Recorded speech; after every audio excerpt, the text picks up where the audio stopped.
welcome to our Winter Prime Morning Show. It's my pleasure to be here as one of your hosts alongside Gerard Morrisili. Gerard, welcome. Today we have the Olympic torch and we're being tasked with the opportunity of keeping our viewers updated on what has taken place so far in the Winter Olympics. It's been a really interesting morning, a lot of exciting things happening. For you though, what stood out from the opening ceremony? Oh man, of course the Chinese, as usual, they brought out their spectacle, show that they are really the type to put on a show. And I think though my favorite part was when there was a line of people walking and they saw, well, we saw photos of past Winter Olympics, past people playing soccer and stuff like that. When they walked, those pictures aligned the ice, and it was such a beautiful thing to see. Of course, Beijing, they knew how to do it. Let me tell you something though, Mariah. When I was in primary school, the 2008, I was 9 years old. Yes, I don't want to make you sound old, but I was 9 years old when the Summer Olympic Games were in Beijing in 2008. And indeed, just like what we saw there, we saw more of it yesterday at the opening ceremony. Yeah, what I love about Beijing is the fact that everything that comes out, you know, every thing is symbolic. Every single thing has a meaning. Everything is very symbolic, and I love that. You know, I'm a person that loves literature. Yeah. So for me, you know, this Beijing Winter Olympics is one that anybody else that wins the bid will have a hard time trying to top. And speaking about trying to top, I'm also very, very proud that this year we have three Caribbean countries representing. And for me, that gives us this personal feel. We have Jamaica. I've had the opportunity to speak to our Jamaican athletes. We have Trinidad and Tobago. And not to forget Haiti, they're making their Winter Olympic debut. Gerard, what are you looking forward to most from our Caribbean athletes? Oh man, I actually can't wait to see the bobsled teams in action. Especially the monobob with the Jamaican lady. Jasmine, such a sweet person. She'll be competing in the monobob, and I'm so excited to see how she does in that event. Of course, Trinidad would have had a little bit of a change to their bobsleigh team because one of their members, he had to leave the team because of medical reasons, which is so unfortunate. But despite all that, Mariah and our viewers, it is going to be an exciting time, and especially I want to see Benjamin on the ice. Alexander. Yeah, on the ice, and also the young chap, the 19-year-old Viano from Haiti. I'm so excited to see all the Caribbean athletes in action. I can't wait. Yeah, well, I love how you spoke about the woman. You spoke about Jasmine Fenn-Later, and she's somebody I have a lot of time for, and I'm looking forward to see her dominate.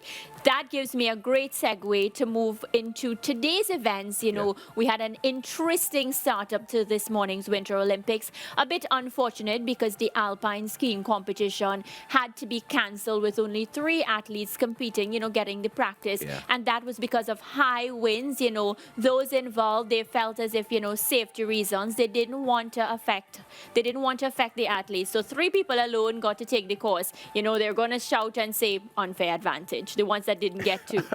Well, actually, no, I think it was quite a good move from the organizers to call off the event. Of course, wins is not anything, they're not anything to play with. Yeah, can't take it lightly. Yeah, not at all. So to really decide not to continue the event, of just taking in mind the safety of the athletes, I think was a really good move by the organizers, and we hope to see them back out later on tonight, hopefully when things clear up a bit. Yes, and I'm hoping it clears up. But, you know, after that unfortunate start, we had the woman, Netherlands' Irene Schouten. She set the 3,000 meter speed skating Olympic record. Of course, that was an amazing feat by Irene Schouten to start the Winter Olympics, you know, getting her first Winter Olympic gold record in the 3,000 meter. She's taken part in the Olympics many times before, but this is the Winter Olympics that she didn't pick up bronze, she didn't pick up silver. Instead, she grabbed gold, and I think that's an amazing way to start off your campaign. Yeah, that race, I could tell that she really wanted to go out there and win that gold. As you said, Mariah, has eluded her for quite some time, and she finally got her hands on the gold, getting that around her neck, and I'm sure she's proud of what she said. So, Mariah? Let's hear the rest of the race. And the two best in performances. Look at how Lola Bridget is working through that bend. Schouten taking the corner a little bit more effectively. She's come back stronger after a brilliant start by the Italian. Well, this is neck and neck. Schouten 0.9 of a second ahead of the time set by Isabel Weideman. The coach is working overtime in the back straight. How much is left in the legs for these fantastic skaters? Irene Schouten, who was the hot favourite for the 3,000 and the 5,000. Gets the bell lap now. Skating from the outside, 0.58 of a second ahead of the schedule. Lola Bridget with that final burst on the inside. She's going to have to finish the race from the outside bend. She won that World Cup double in Calgary, but now Schouten comes through. Strong bend by Irene Schouten of the Netherlands. The hot favourite for gold is going to win gold in Beijing. It's Irene Schouten. Olympic record, 3:56.93. Fabulous skate. Francesca Lola Bridget will claim the silver medal, but all accolades to Irene Schouten. What a skate. It's not a quick track here in Beijing, but she's made that very, very quick indeed. And that Olympic record has been standing since Salt Lake City in 2002. Of course, so much emotion, so much excitement. And what I loved most about the event, you could see the passion. You can see, in her performance, you saw how precise everything was. And this is why I love the Winter Olympics. It's so graceful, and the athletes are, as you look at her on the screen, she's so passionate. She's finally secured that gold medal, the medal that she's waited for such a long time. Yeah, and you could see what it meant to her. You could see what it meant to her coach as well. Of course, they would have been working behind the scenes for quite some time in order to ensure that she's prepared for this one. Of course, with the pandemic and not necessarily getting the right time, all the conditions to prepare for this, it is quite heartening to see that she came out here today and she did what she had to do, and she got ahead and she dominated the field, actually coming from behind on the final lap to win the gold medal is quite a great achievement for her. And also, Maria, I should mention that in this same event, the 3,000 meter speed skating for women, the German Claudia Pechstein, who is the previous record holder, she was also in the race. And let's just let the viewers know that 20 years ago was when she set that record in 2002, and she became, with her performance here today, her competition here today, she became the oldest woman to compete at a Winter Olympic Games at 49 years old, 348 days. So it was a quite historic day in 3,000 meter for speed skating for women. Well, for me, being a woman myself, I feel very proud to see the Winter Olympics, start off with a record for a woman. I will be, of course, repping for all the athletes, but it's just a brilliant way to start. And Irene Schouten, she has all the reason to celebrate. She's worked so hard. She's been working for such a long time. And of course, she's finally reaped the rewards. As we saw in the post-match interview, she spoke about how superb it felt. She said that, normally in one lap, there's normally a bit of a lapse. There'll always be an error. But for today's skating event, she actually felt as if everything went so smoothly that she couldn't complain at all. And then we saw the rewards in the gold medal, Gerard. Yeah, it was quite an interesting race. Happy for her, and I'm happy for all the ladies out there. Definitely, and we'll be rooting for them. As we continue, of course, discussing what took place this morning, we take a look now at China. They're at home. They are the favorites, and it's only fitting that going into every event, they would sort of feel confidence. They're at home. Why not feel as if, everything is in our favor. So to start, they won with gold in the Olympic short track speed skating mixed relay.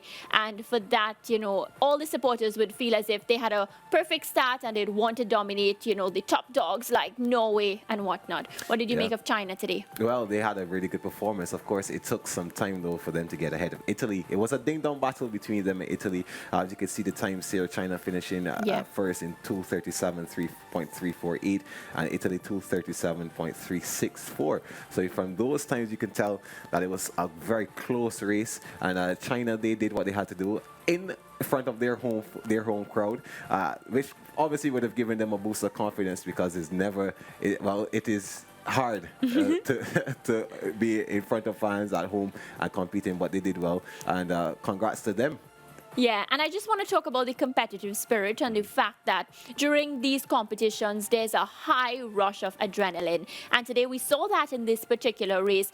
The race had to be reviewed because Canada were actually penalized for pushing from behind and, of course, causing contact with Hungary. So as much as, we celebrate China's win, we just remember that the fact that, there's so much competition, everybody wants to win. These are events that people have trained for and look forward to for a lifetime. So when it comes down to competition, it's tough, stiff competition. Yeah, and plus, too, with the pandemic being a contributing factor to them being off the ice for quite some time, to finally get back out there and then be prepared for the Winter Olympic Games.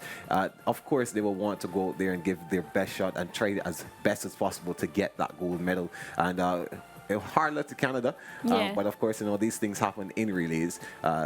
Even on track and field, we see it. So, of course, hard luck to them again.